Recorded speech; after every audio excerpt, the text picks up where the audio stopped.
বাবা, তুমি যেখানেই আছো খুশি থেকো। আমি তোমার মৃত্যুর বদলা নিয়েই ছাড়বো। বাবা, এখন তোমার মৃত্যুর বদলা নেওয়ার জন্য আমি প্রস্তুত। এবার আমি থানোসকে ছাড়বো না।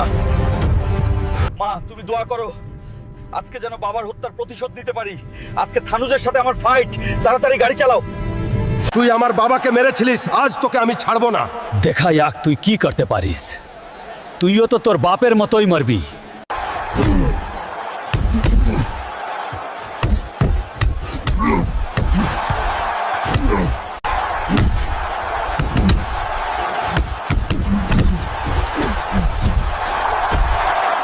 তুই তো তোর বাপের মতোই হালকা। বন্ধুরা, তোমরা লাইক সাবস্ক্রাইব করে আমাকে শক্তি দাও। এখন তোমরাই পারবে বাবার হত্যার প্রতিশোধ নিতে।